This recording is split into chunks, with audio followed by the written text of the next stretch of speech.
What's up, everybody? This is Josh back here. Uh, the video I want to do tonight is I want to give a congratulations to a couple people on making the WWE Hall of Fame. First one is Paul Bearer. Uh,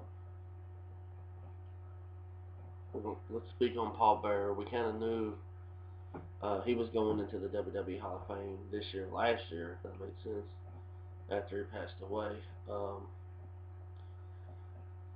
you know, a lot of people know him, know him as Paul Bearer, but yeah, that was the highlight of his career. That's when he was at his peak. But he actually did a lot in the professional wrestling business.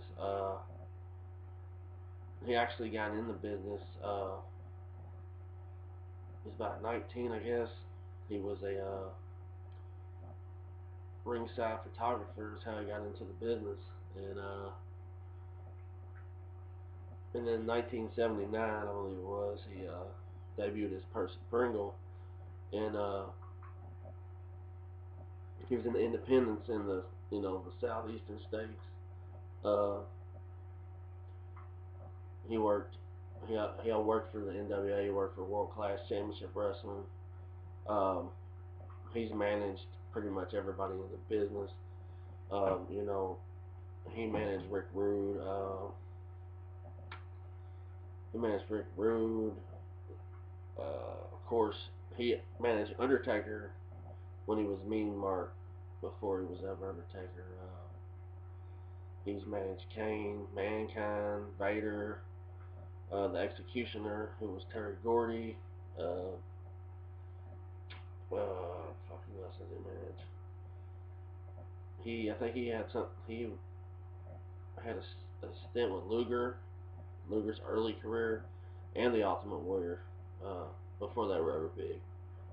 Uh, then he actually managed Stunning Steve Austin at one time early in his career when he was Percy Pringle. So the dude has pretty much managed a lot of great guys. He debuted in the WWE in December of 1990. Uh, if you remember, the Undertaker's original manager was Brother Love, and Paul Bearer was actually working in a funeral home. And Rick Rude mentioned it to Vince McMahon. I don't know if a lot of y'all guys know this story, but Rick Rude mentioned it to Vince McMahon. Uh, Vince McMahon thought, you know what, that would be great for the Undertaker. So Paul Bearer was brought in.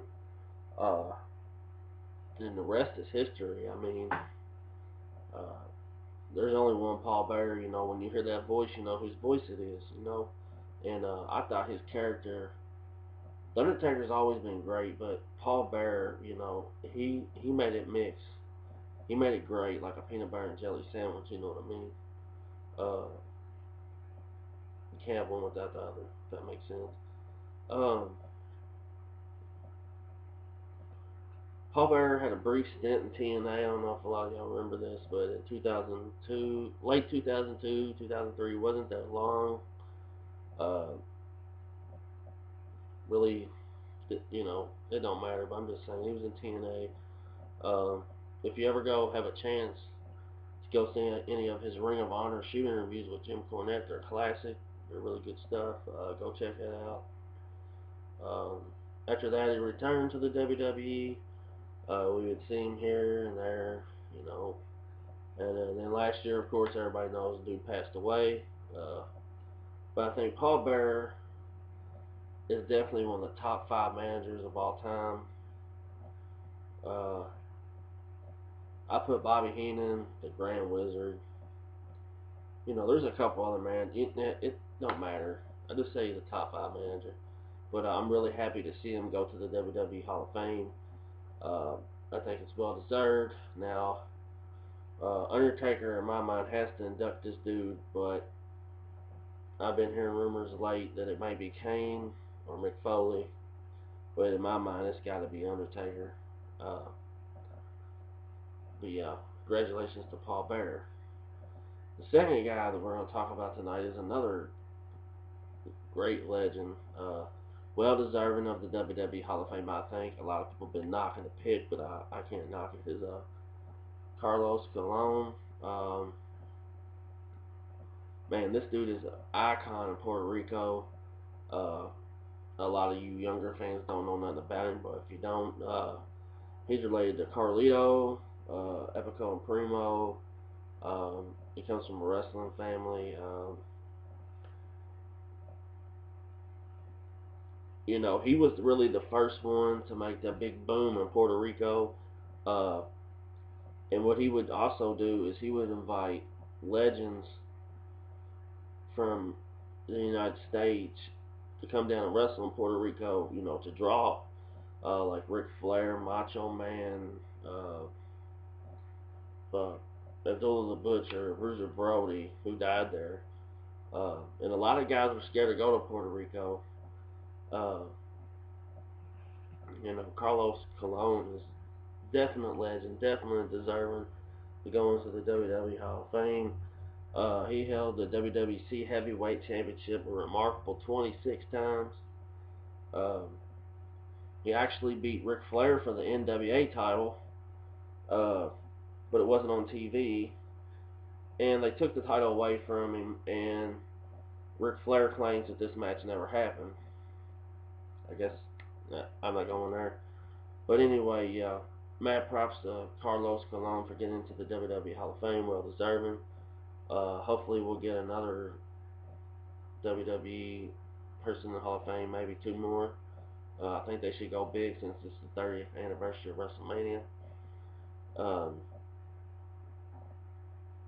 Something else I want to touch on while we're in the WWE Hall of Fame. I heard this week that Linda McMahon is going to be inducting the Ultimate Warrior into the WWE Hall of Fame. I guess it's really true that nobody in the business respects Warrior. But you got to go have Linda McMahon induct you into the WWE Hall of Fame. That's nothing against Linda McMahon, but come on, man.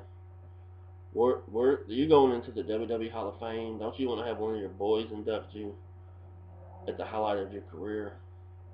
And it's sad that him and Hogan can't get along because the best, most epic moment in Dude's career was against Hogan when Hogan put him over. Just saying. Now, done with the Hall of Fame. Next thing we're gonna do, we're gonna look at this DVD I just got this week. It just came out. I just got the regular version. I didn't get the Blu-ray because I didn't feel like paying $5 more for 4 matches that I don't give a fuck about. So there you go. There's the front. You got Hogan, Goldberg, Flair, Sting, Macho Man, and the Outsiders. On the back, you got Sting. Pop this open. There's the artwork. You got all the pay-per-views, WCW pay-per-view logos. Pop it open here. On the inside, you got the original NWO. And then you got the 3 discs. Let's pop this disc out real quick.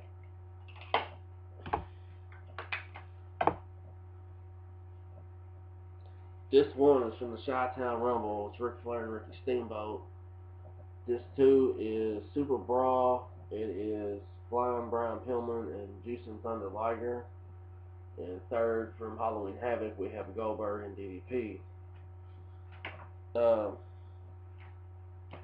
I really, really enjoyed watching this last night. You just don't know how much.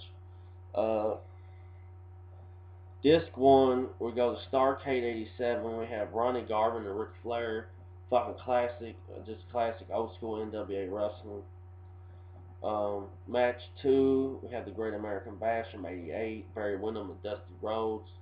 Good shit. We go to Starrcade 88. We got the Road Warriors versus Sting and Dusty Rhodes. This is just great matches. Then we go to a Hall of Fame rivalry. Chi-Town Rumble 89, Flair Steamboat. I don't even got to speak on this. Y'all know how great of a match this was. So why even talk about it anymore? Halloween Havoc 89, U.S. title match. Luger and Pillman. Pretty good match. Pillman pretty much carries Luger.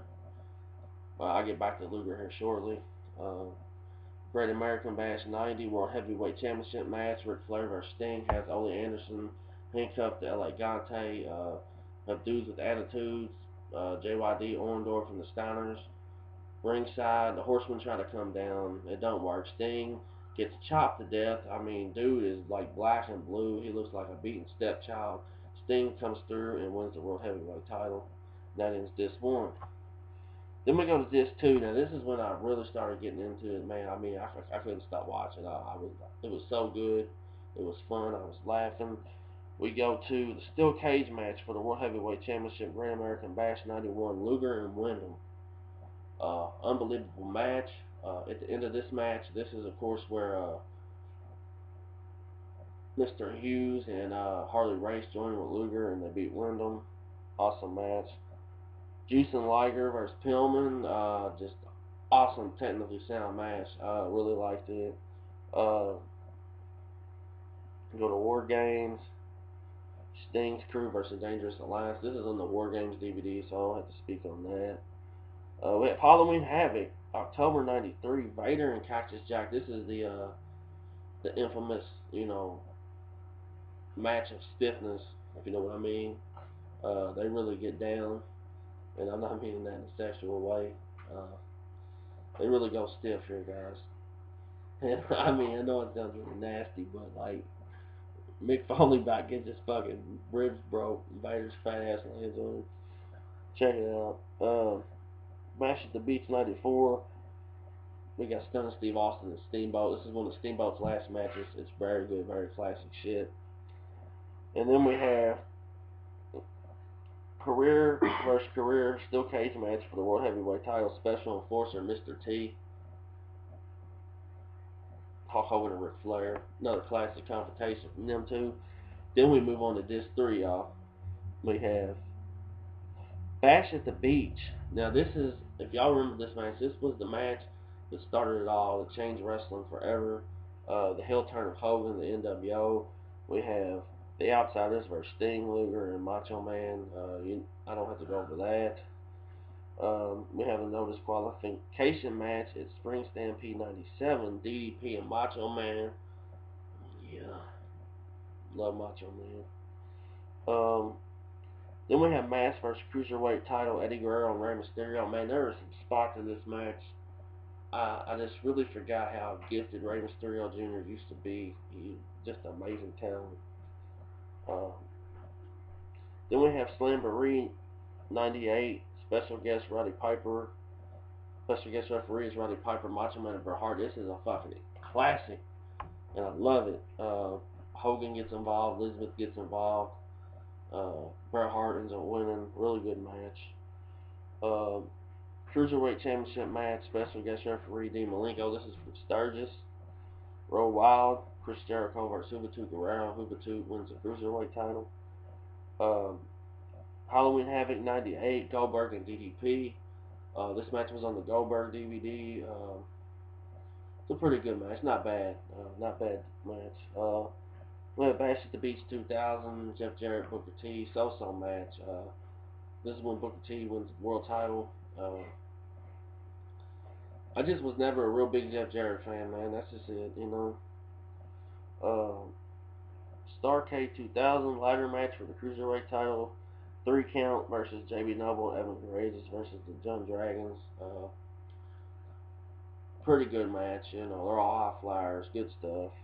And then the last match is for Greed 2001. We have Scott Steiner versus DDP, and street fight. Steiner goes over. Good match, good stuff, guys. If you're into buying DVDs, this is definitely one you want to pick up. I had a blast watching this. Takes me back through time as I was a kid watching some of these matches. Some of the matches that I forgot about. This is greatest pay-per-view matches, WCW Volume 1. So I'm sure they're having Volume 2, Volume 3 maybe. I always like the WCW DVDs that they come out with. They're always really, really good. But yeah, this is my new video talking about Paul Bearer, Carlos Colon, and DVD review. Please keep watching. Please keep subscribing. Like I always say, get your money and pay your bills. Peace.